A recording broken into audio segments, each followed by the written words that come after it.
आज बात करते हैं कि स्टॉक या शेयर को मूव कौन करता है या फिर ये कैसे होता है। ठीक है, किस चीज़ से ये मूव होता है। चलिए,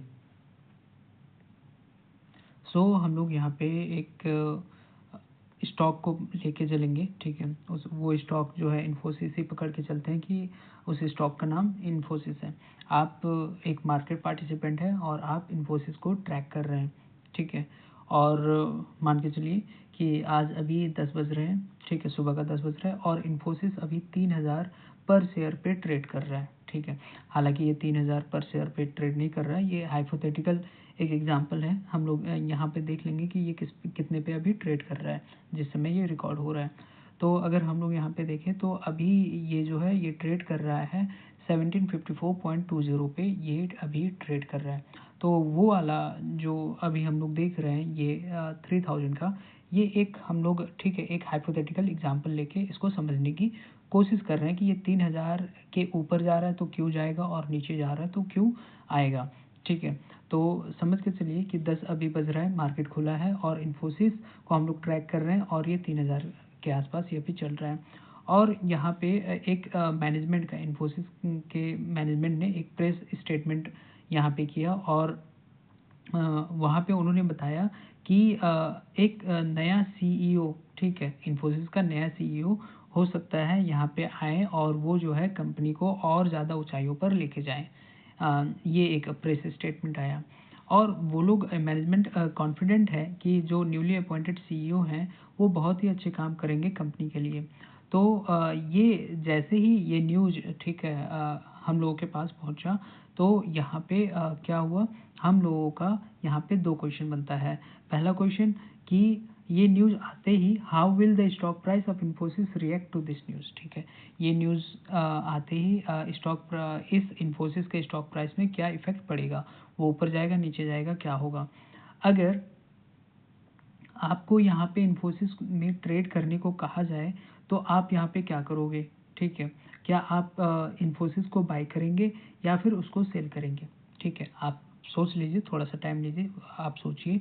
ठीक है, न्यूज़ का भी सोचिए कि न्यूज़ पॉजिटिव है कि नेगेटिव है। होप सो आपने सोच लिया होगा। तो यहाँ पहले क्वेश्चन का जो आंसर है वो बहुत ही आसान है कि ये जो न्यूज़ आया न्यूली अपॉइंटेड सीईओ का, ये पॉजिटिव है।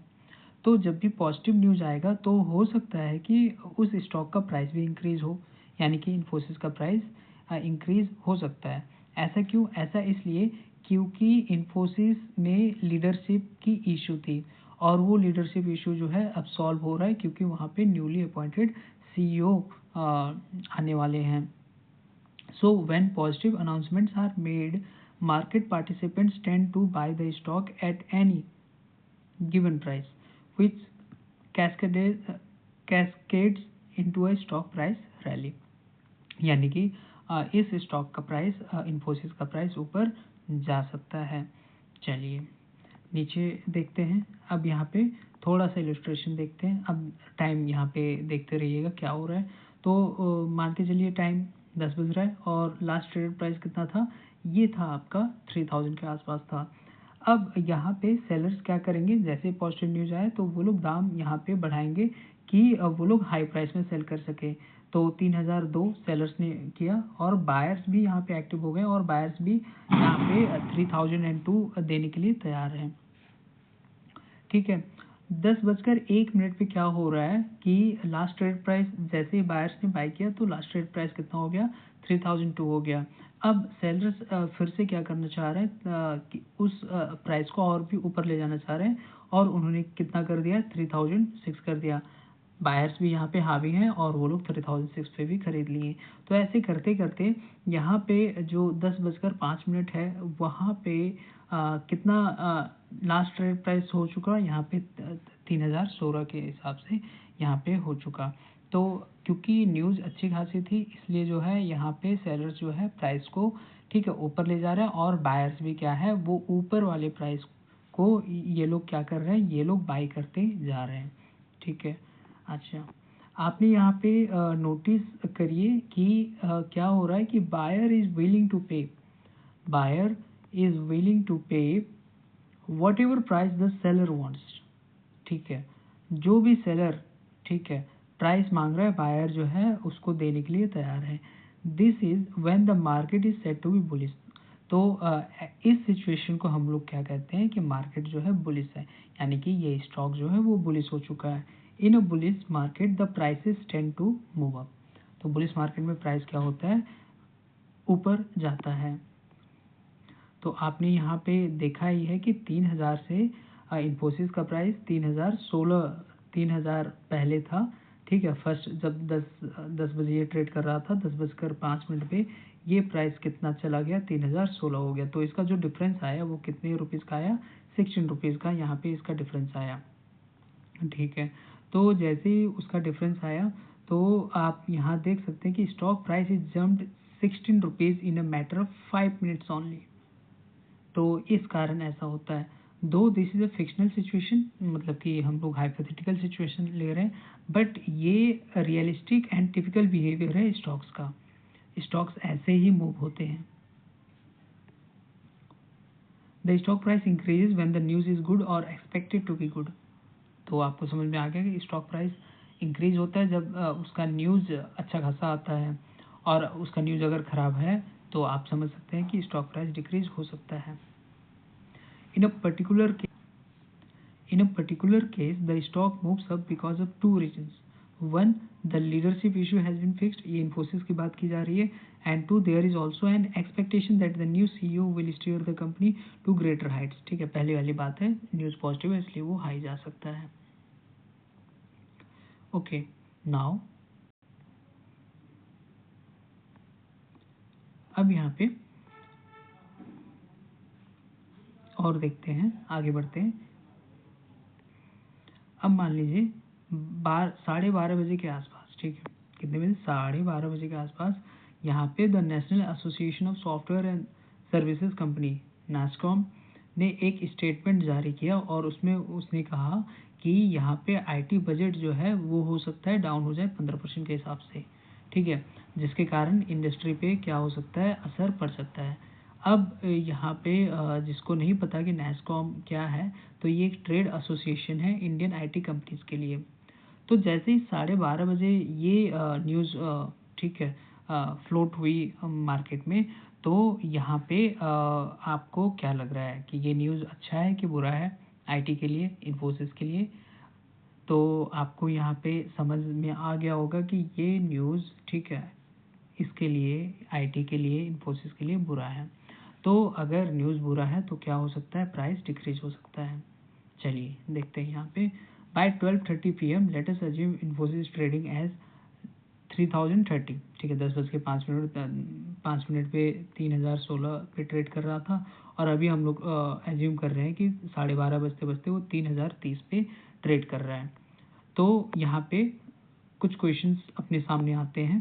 पहला क्वेश्चन है कि how does this news information impact Infosys, ठीक है, वो तो अपने को समझ में आ गया, न्यूज़ अच्छा नहीं है, तो कॉमन सेंस है, जनरल सेंस है कि प्राइस नीचे आ सकता है.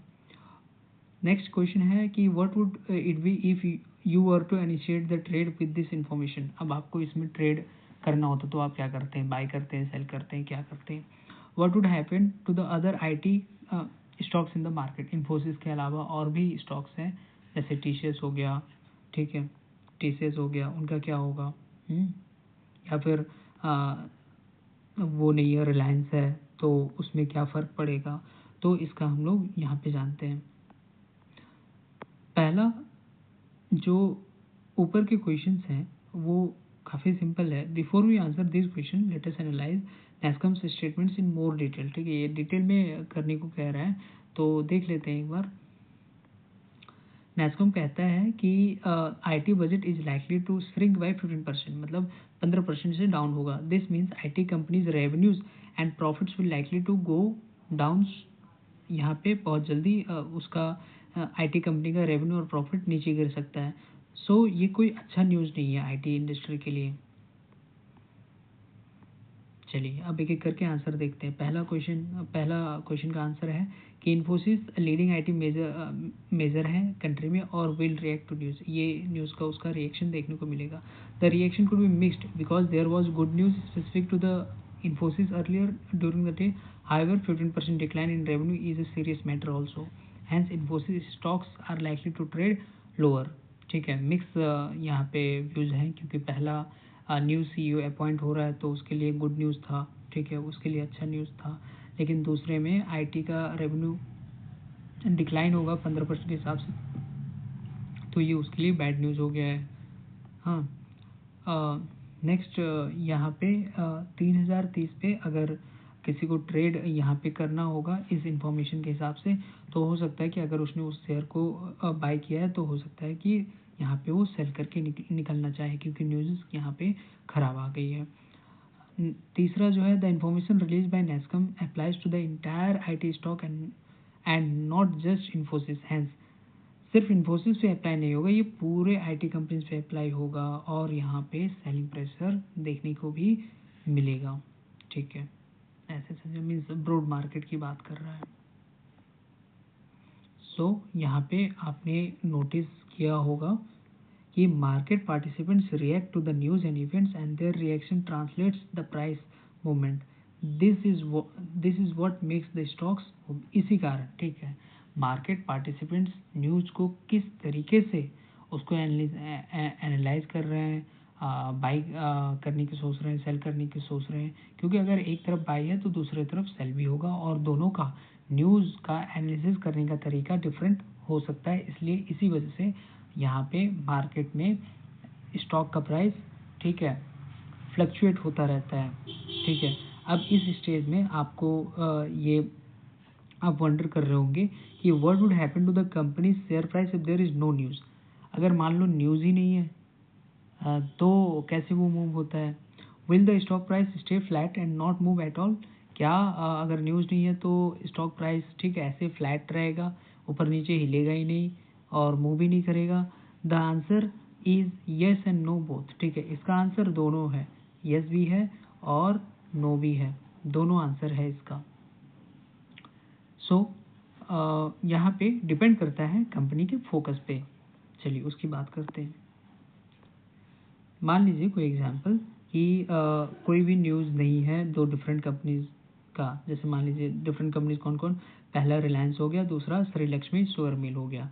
चलिए इसको एनालिसिस करते हैं। रिलायंस तो आपने सुना होगा, श्री लक्ष्मी शुगर मिल्स सुना है कि नहीं पता। देखिए, अब अपने को पता है कि रिलायंस सबसे लार्जेस्ट कंपनीज है अपनी कंट्री का, और रिगार्डलेस वहाँ पे कोई न्यूज़ हो या ना हो, मार्केट पार्टिसिपेंट्स इतने हैं कि उसको बाय एंड सेल करते ही रहते हैं। इसलिए इसका प्राइस जो है, प्राइस का मूवमेंट कंस्टेंटली होता रहता है। सेकंड जो कंपनी है वो अननोन कंपनी है, और ये अननोन कंपनी है और इसको मेरे ख्याल से मार्केट पार्टिसिपेंट्स इसमें नहीं है, और यहाँ पे कोई न्यूज़ नहीं है, कोई इवेंट्स नहीं है इस कंपनी का। सो इस सर्कमस्टेंस में द प्राइस में नॉट मूव नहीं हो सकता है। Even it does, it may be very marginal. अगर मूव भी होता है तो बहुत ही कम होगा यहाँ पे मूवमेंट। तो अगर मुझे समरी में यहाँ पे कहना पड़े तो प्राइस का मूवमेंट होता है उसके न्यूज़ और इवेंट्स के एक्सपेक्टेशन के हिसाब से। न्यूज़ अच्छा भी हो सकता है, न्यूज़ बुरा भी हो सकता है। द न्यूज़ और events can be directly related to the company से रिलेटेड हो सकता है, या फिर उसके इंडस्ट्री से रिलेटेड हो सकता है, या फिर एज अ होल इकोनॉमी से भी रिलेटेड हो सकता है। जैसे कि अभी का जो न्यूज़ है वो US पे फोकस है, उस पर, ठीक है, उसके हिसाब से अपना इंडियन मार्केट फ्लक्चुएट कर सकता है। For instance the appointment of Narendra Modi, ठीक है, ये बात कर रहे हैं, as a Indian prime minister was perceived as positive news and therefore the whole stock market move. ठीक है, नरेंद्र मोदी जी का, ठीक है, 2014 का स्टॉक्स आप उठा के देख लीजिए, सब ठीक है एकदम भागे थे। तो वहाँ पे नरेंद्र मोदी जी आए थे, इसलिए वहाँ पे एज अ होल पूरा मैक्रो इकोनॉमी ही वहाँ पे दिख गया था और वो पूरा ऊपर ही चढ़ गया था। ठीक है, और कभी कभी केसेस में जो है कोई भी न्यूज़ नहीं है फिर भी उसका प्राइस जो है मूव करता है, और ये होता है डिमांड एंड सप्लाई के हिसाब से। ठीक है, डिमांड एंड सप्लाई का बहुत बड़ा रोल होता है, हम लोग उसको कभी और चर्चा ज़रूर करेंगे। तो होप सो आपको ये समझ में आ चुका होगा कि किसी भी स्टॉक का मूवमेंट क्यों होता है। तो अगर मैं इसको बात करना चाहूँ किसी भी स्टॉक्स का मूवमेंट क्यों होता है, वाई स्टॉक्स मूव, तो एक तो सबसे पहला रीज़न ये हो गया कि कोई भी उस पर्टिकुलर स्टॉक का न्यूज़ है या फिर इवेंट्स है या फिर स्टॉक्स का नहीं है, तो हो सकता है उस इंडस्ट्री का हो, उस सेक्टर का हो, या फिर एज अ होल पूरा इकोनॉमी का ही न्यूज़ या इवेंट्स हो, तो उसके हिसाब से हो सकता है। दूसरा रीज़न ये है डिमांड एंड सप्लाई के कारण, ठीक है, डिमांड एंड सप्लाई के कारण यही है, इसी की वजह से, ठीक है, यहाँ पे स्टॉक प्राइस मूव होता है और स्टॉक प्राइस मूव करने में सबसे ज़्यादा रोल मार्केट पार्टिसिपेंट्स का होता है, ठीक है। सो होप सो आपको ये समझ में आ चुका होगा। नेक्स्ट वीडियो में हम लोग चर्चा करेंगे किसी और टॉपिक पे।